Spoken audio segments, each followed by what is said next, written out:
narcissistic and the empathic relationship has by far been both the worst and the best experience slash relationship of my life.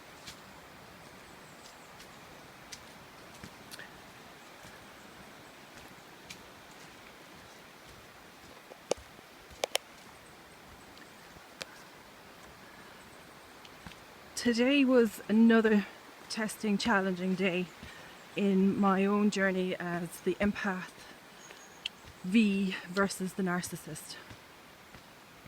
I received a text message from my narcissist. An aggressive, confusing, blaming text that again was nothing to do with me, was putting all responsibility onto me, and my nervous system immediately reacted. So somebody coming out of the whole victim role mentality, it's still something, no matter how long that the skills that you learn, that you develop, when you come out of your narc relationship, are put to the test all the time, quite regularly. And that's partly why I'm out for a walk today in nature, is to ground myself and to get back in touch with things that are important. And that being one very important thing is breathing. Taking some time to breathe and connect with nature. Very important for us empathic people, because our nervous systems are heightened, we're more sensitive. So it's necessary to get outside. So as a result of I dealt with this aggressive text message that I got today, my first, of course, reaction was that I wanted to react, because I felt quite upset and confused and disturbed by, again, this completely out of the blue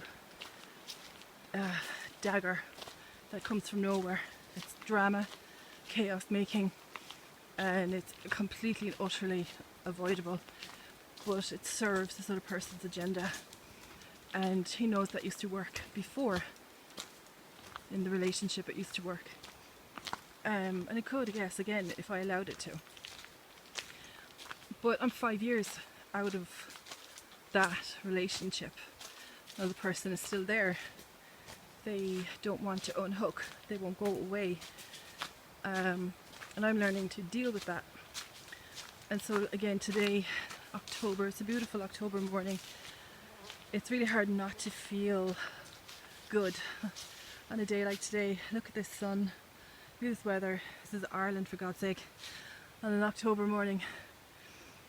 But I had to deal with my narc. And all I can say to you, people out there that are still in your narc relationships, that are still embroiled in the drama and the chaos, or trying to deal with it and get away from it like myself, remember to take a deep breath, learn to breathe, connect with yourself.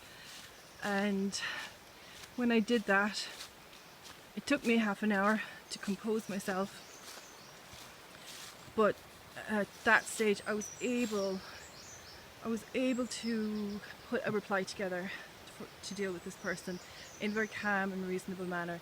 And also I was able to implement some of the tools and tips that I've picked up along the way in not reacting, and in kind of, instead you build a kind of a rhetoric when you reply to them. You rhetorically answer back through questions what they're throwing at you. So you actually just, you really kind of mirror it back to them in your own words, but you just mirror what they say back to them. You don't actually react and get involved in it. And that's what I think I did successfully, I think, this morning, and time will tell. I'll probably know by the end of today how well it actually went. But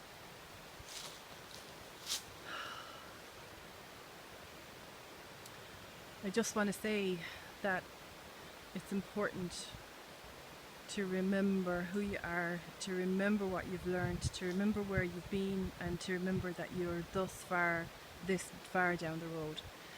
And in another year, 2 years from now, when I look back on this video of myself, I'm going to say, yeah, well done. You implemented some things, you learned other things, and you've learned to move on. And I hope that's all my message is to anybody and everybody who's in similar situations, and to people who don't even understand what I'm talking about, who don't know or can't even empathize or don't understand the dynamics of what's happening with these roles between narcissist and victim behavior. But there's a lot to be learned from it, and people do learn and move on.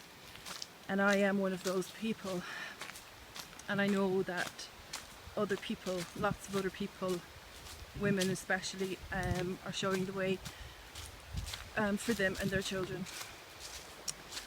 So today is just a little snapshot in my day. It may be of help or harmony, I hope, to somebody watching. And I'm going to leave a little clip at the end of some of nature sounds, the trees that are around me, the sound of the water. You can probably hear it in the background. So thanks for listening. Yeah, it would be great if you would subscribe if you think that the information is handy and that you're gaining something from it. It does help to subscribe to the channel, and it also gives me initiative to keep adding value and adding more and more value, in the thought that what I'm saying or doing or sharing my own experience is of value to you. Thank you.